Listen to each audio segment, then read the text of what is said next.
जय हिंद साथियों।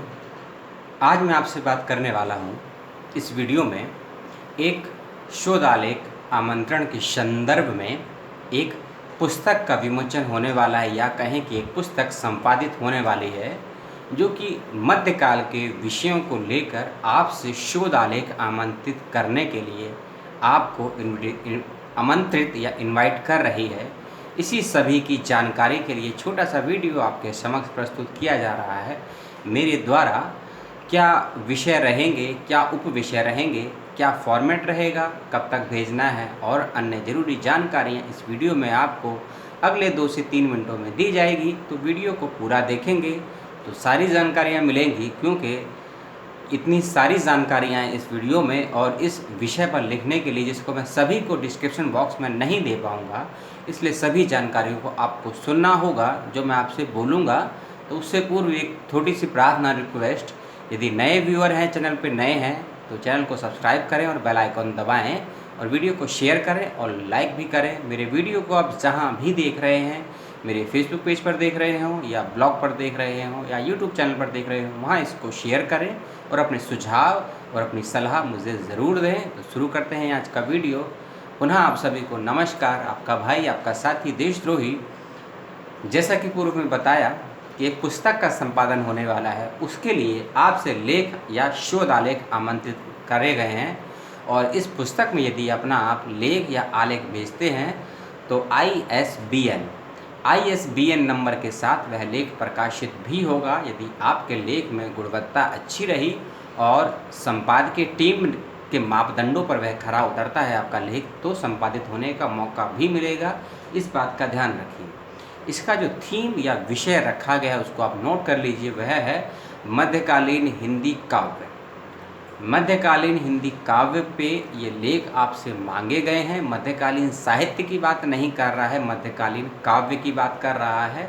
और जैसे ही मध्यकालीन काव्य का आपके समक्ष खाका उजरता है तो आपके समक्ष हजारी प्रसाद द्विवेदी का भी चित्र आता होगा और कबीर या रामचंद्र शुक्ल का भी खाका आता होगा। तो ऐसे ही बहुत से, या कहें कि 10-15 विषय हैं इसके अंदर दिए गए हैं जो आप कई कवियों पर अपने लेखों को लिख सकते हैं। आपसे आमंत्रित किए गए हैं।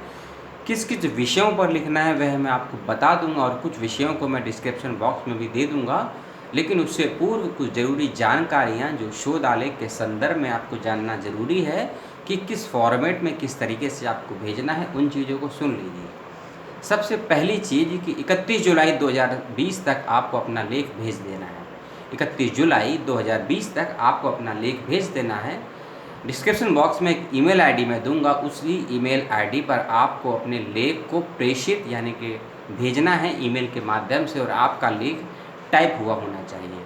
आप ऐसा नहीं कर सकते हैं कि आपने अपने लेख को वाइट पेपर पे या किसी भी कागज़ पे लिखा और फ़ोटो खींच के या स्कैन करके आपने ईमेल कर दिया। यदि आप ऐसा करते हैं तो आपका वह लेख या पेपर अस्वीकार्य कर दिया जाएगा, मान्य नहीं होगा। इस चीज़ का ध्यान रखिए विशेष रूप से। अगली चीज़ यह है कि 2000 से लेकर 3000 या 2500 शब्दों तक आपका लेख स्वीकार्य माना जाएगा। इस बात का ध्यान रखिएगा। और अगली चीज़, आपको अपने लेख या आलेख में संदर्भ शोध यानी कि संदर्भ सूची और साथ साथ रेफरेंसेस देना बहुत ज़रूरी है।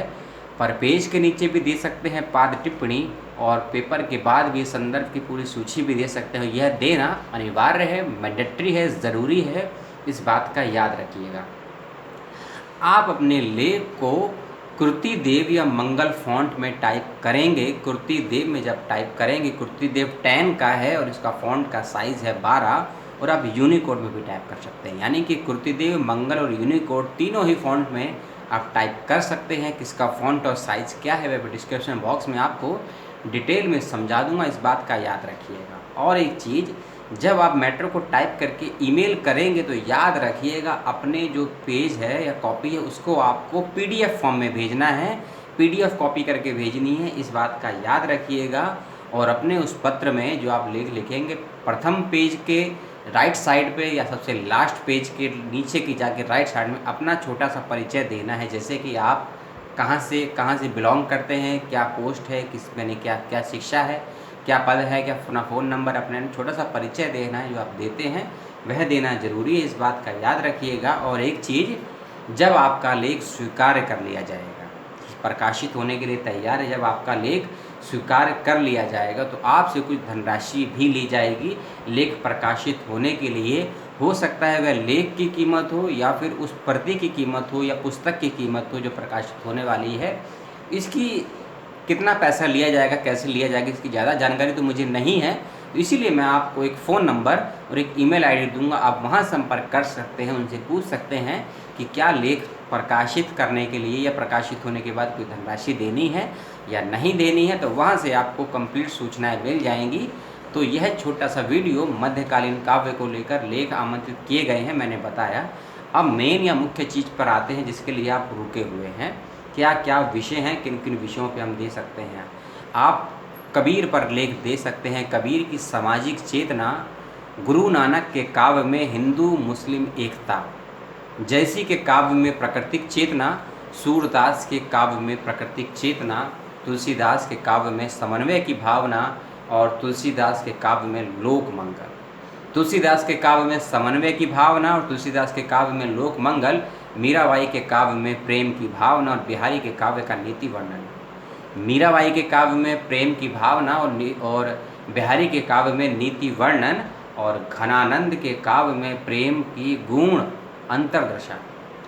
घनानंद के काव्य में प्रेम की गुण अंतरदशा और रसखान के काव्य में ब्रज प्रेम।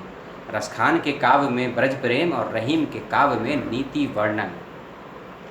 एक विषय मैंने ऊपर बताया था आपको, बिहार के काव्य में नीति वर्णन और रसखान और रहीम के काव्य में नीति वर्णन। दोनों ही विषय सेम है, तो एक में आपको बिहारी का नीति वर्णन बसाना है और एक विषय में आपको रसखान के माफ़ कीजिएगा, और एक विषय में आपको रहीम के काव्य में नीति वर्णन बताना है, इस बात का याद रखिए। भूषण के काव्य में राष्ट्र चेतना या राष्ट्र प्रेम। सूफी काव्य में हिंदू भारतीय नारी का आदर्श रूप। सूफी काव्य में हिंदू भारतीय नारी का आदर्श रूप और सूफी काव्य में भारतीय संस्कृति और लोक जीवन। सूफी काव्य में भारतीय संस्कृति और लोक जीवन। और एक और विषय है भारतीय काव्य के तीज त्यौहार पर्व परंपराएं, यानी कि जो तीज त्यौहार मनाए जाते थे, पर्व परंपराएं थी, उसको लेकर। तो इन 15 विषयों पर आपके लेख आमंत्रित हैं। सभी विषयों का जितना संभव हो सके डिस्क्रिप्शन बॉक्स में देने का प्रयास करूंगा, क्योंकि टाइपिंग की सुविधाएं कम है, तकनीक कम है, मेरे पास कंप्यूटर काम नहीं कर रहा है, अभाव है। तो जो भी मैंने इस वीडियो में आपको बताया स्पष्ट लगा हो तो कमेंट बॉक्स में पूछिएगा, कोई और समस्या हो तो पूछिएगा, वीडियो को शेयर करिएगा और लेख ज़रूर भेजिएगा। हिंदी भाषी भी भेज सकते हैं, साइंस के भी भेज सकते हैं, सोशल साइंस के भी भेज सकते हैं।